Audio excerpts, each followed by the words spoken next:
Well, it's a surprise to be back, guys. It's been a long time since I've done a podcast here on Anxiety Diary podcast, but a lot of things have gone on. I've been immersed into the YouTube world and trying to get the channel numbers up and getting subscribers. I've gone from 127 to 668 as of right now of filming this, and I've been going through a lot of personal stuff. My nan unfortunately passed away, and hence this is the whole topic for today. Losing a loved one and how hard it is, pretty much what I'm going through. So there's not really going to be many cuts in this podcast. Even when I'm getting a drink, I'm just going to carry on as normal. Like now, really. So, lost my nan, and my mum recently, she had a fall as well, so we've been helping out with that and stuff. So it's been intense, really. Apart from the coughing, that's all I'm going to take out of these edits. That's all I'm going to take out. But anyway, we lost Nan on the 16th of May of this year, 2018. She fell ill around the 29th of March, and she battled it as much as she could. But being old and frail, I mean, she could only fight so much, and all she wanted to do when she was in hospital was to go home. And going down there to see her in such a frail way, it was heartbreaking. Not just for me, but the family, seeing her like she was, and how she was so frail. She's always been thin, do you know what I mean? She was always thin, but she seemed half the woman that she was, and pretty much it hit home that, you know, one day we're all going to be like that, and it brings so many thought-provoking things like your own mortality and how you perceive things in the life that you are now. I mean, going through the stuff on YouTube, all the drama that's interluded over the past 8-9 months, and you sit and think, why is it really worth it? And in all, it's not really worth it. Life is too short, and life will always be what it is. I practice a lot lately with people and say, look, life is too short. It's very delicate. You only get one shot at this, and most of the time you need to take it by the balls and enjoy life. And this is why I've done previous episodes of saying, like, you need to declutter your life. You need to organize it in such a way that you have the right amount of yin and yang in your life, the right amount of positivity and negativity. Most of the time, keep negativity to an all-time low. That's what we're trying to avoid. But life is what it is, and sometimes you cannot avoid the stresses and dramas of life, but maybe you can kind of ease them a bit by your own activities. So, for example, I'm on YouTube, right, and I do all these different videos of live reactions and trying to be thought-provoking and trying to annoy people per se, or some people would say piss people off, and that can kind of be true. That can kind of be true, but I don't always see it that way. I don't see like I'm going out of my way to piss people off. That's not my intention. My intention really with the channel is just to be me, and unfortunately with that, being yourself sometimes brings the trolls, and people don't like certain things about you and the way you speak, or the way that you come across, or the way that you deal with them per se. I mean, we had one troll in particular who is being investigated, and they just didn't like it that I called them out on being like flat earth. The earth is flat. The earth is not flat, sorry. The earth is round. And he was one of these flat earthers who said, the earth is flat. It's just what you've been conditioned to think. And I'm sitting there thinking, you're an idiot. You're an absolute idiot if you believe that.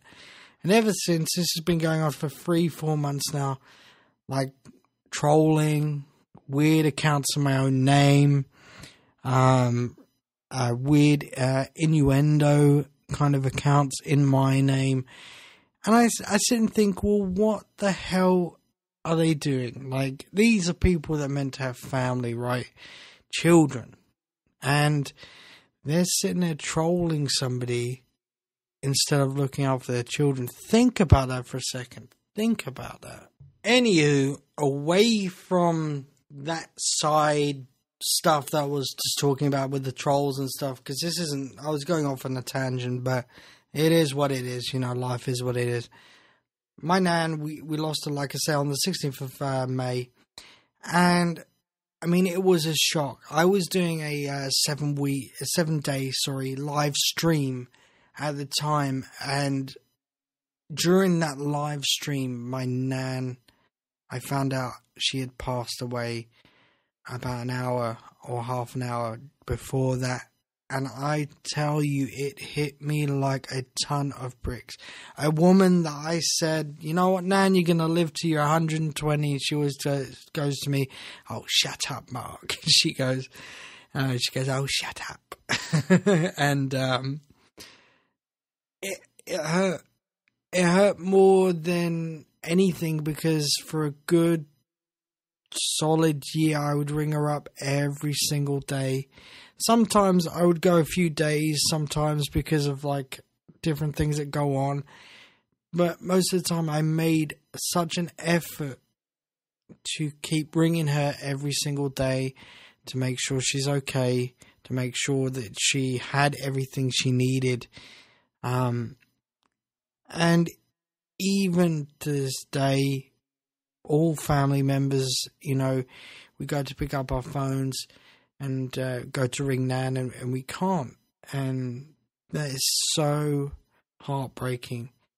And one positive thing, guys, that I want to bring into this was that when I used to ring my Nan, it is a funny story, right? I used to ring my Nan and tell her funny jokes. And I would say to her, like, where do bees get milk from? And I'd go, boobies, right? And she just starts laughing. And true story, that was probably one of the last rude jokes I ever told her.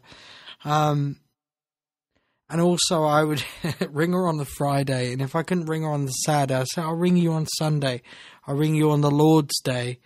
I'd make sure you have your hymn book ready, because Songs of Praise was always on a Sunday, and she always got a laugh out of me saying about the hymn book, you know, sing your praises and all that. But, I mean, would I have thought at the start of this year that my Nan would be gone by, like, May? Damn, no. Damn, it hit me like a ton of bricks, and personal friends who watched on that 7-day live stream was going, turn the stream off. And I still kept going. I kept going and going and going. And when it got to the end, yeah, it was fun. It was great. But during that week, it showed so much. Like, at the time, I lost a girlfriend at the time. A day before, I lost my Nan the next day. So during 2 parts of that live stream, I lost a girlfriend and I lost my Nan, who was obviously the more important in it all.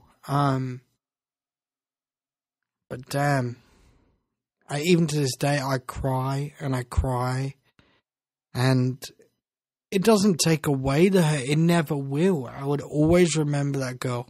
Always remember her. You know, and I feel bad for not going to her funeral, but I made peace with Nan about it. I said many times over the year that I wouldn't go because I just didn't want to say goodbye to her. She knows that I would never want to say goodbye to her. So, I guess I can't say that I'm even coping. I mean, medications can only go so far. I mean, you can take diazepam till they come out of your ears, but it doesn't take away the pain. It doesn't take away the pain that you feel. And whether it's your nan, your mum, your dad, cousins, any family member, it is so hard. And I get it when people say, you know what, you can just get over it. I get that. I get why people say that. But sometimes it's the people that have never lost anyone who will sit there and say, oh, you can just get over it. But I can tell you this, it isn't that simple. I am nowhere near settled about my nan. I am nowhere near grieved over my nan. I will cry every single day just not having her in our lives now that she's gone. So this is the part now I meant to tell you how you can cope with it. And I guess, you know what? I haven't got the answers. No one has. Only you have the answers on coping with any situation that leads to a death of a loved one or a friend. How you will cope with it. I mean, I am coping with things how I can. It's probably not the most conventional. It's probably not the right thing. You know, taking medications just to take away the pain that you feel. I mean, I don't take them often, but I do take them. And there are some days that you just want to relax, switch off.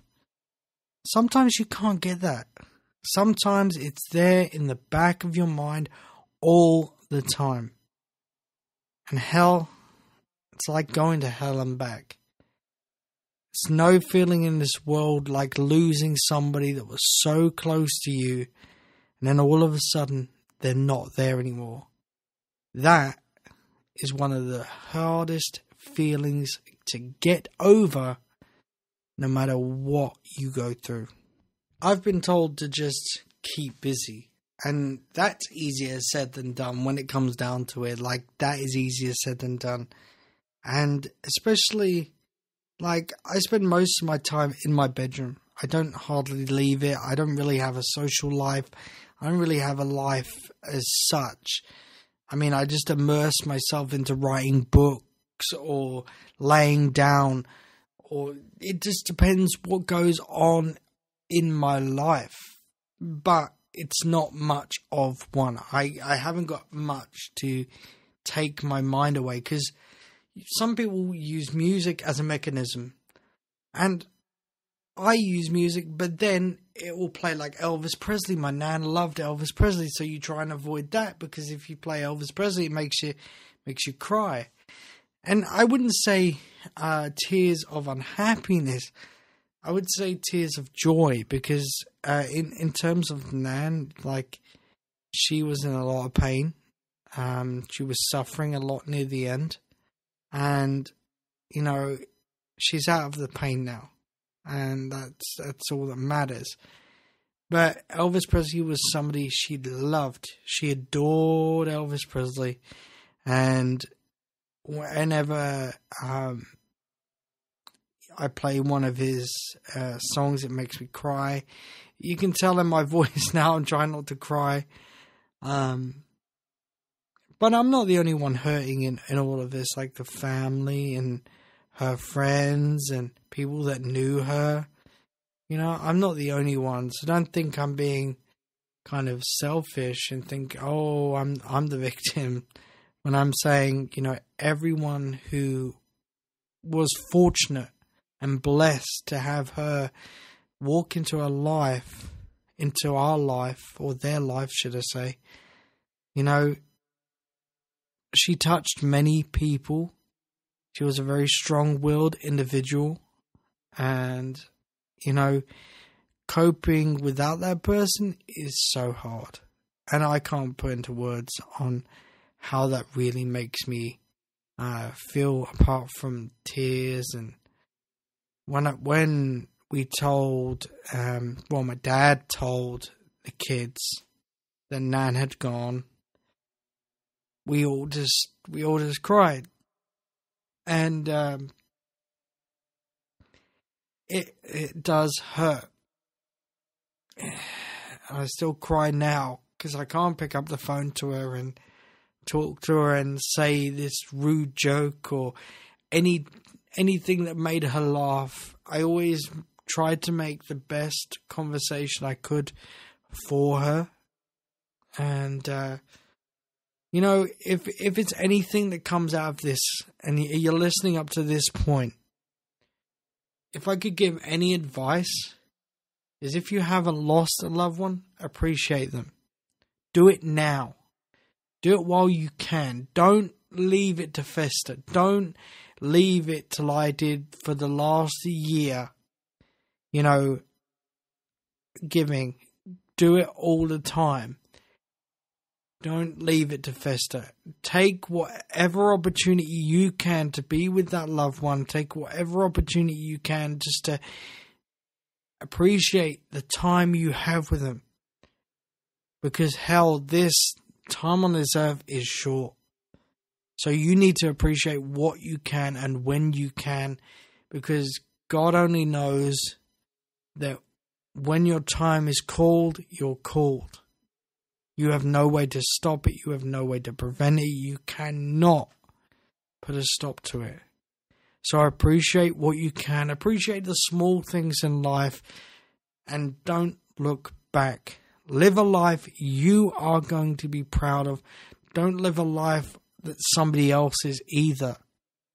Live your life. Don't be fake. Be real. Be real to who you are. Never worry about what people think or the way you look or the trivial things.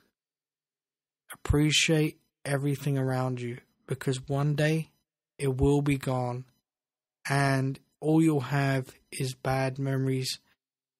And, you need to create them good memories. You need to create them good memories, not bad memories. That's all you'll be left with is memories. So create good memories and be who you are. So I must say, for a returning podcast, this is what's been going on in the last year or so, and why I haven't really been about, why I haven't really done anything. I mean, health-wise, I've got heart problems, I've got type 2 diabetes, I've got anxiety problems, hence the name of the podcast. And, life is stressful. Life is stressful. I can't stress that enough. I'm going through debt. 11 grand's worth of debt. And what have I got to show for it? Nothing. And it wasn't any of my debt. So I put a happy smile on things and try not to let things fester and try not to let things get to me and feeling the loss of Nan and things like that. So it's been hard. It's been hard. Definitely has. And there's nothing more you can do but ride the roller coaster of life and do what you can to just put it all together and go, bam, this is my life and this is what I'm going to do. But one thing, guys, grab it by both hands and don't let go. Grab it by the fucking balls and don't let it go. Ride the life. Ride the life. Make the life you want. You want to make a family? Do it. You want to go and risk your life and do fun things and get that career opportunity? Then do it. You want to start a YouTube channel? Then do it. But the only person that's stopping you from doing it is yourself. So that's the advice I can give. And I hope I've been somewhat of an entertainment, or I do hope that this advice goes some way to helping whoever. Of course, you guys can reach me on my website, marccorn.com. And you can get me on YouTube under the same name, Marc Corn. You can get me on Twitter at MarcSnappy. And yeah, thanks for tuning in, guys. I can't really stick to a schedule, but there will be a podcast sometime in near future, as we've got Halloween and we've got Christmas afterwards and my 30th birthday. So yeah, thanks for listening, guys. Hope you have a good one. I hope this message finds you well, and may peace and love and all that good stuff be with you.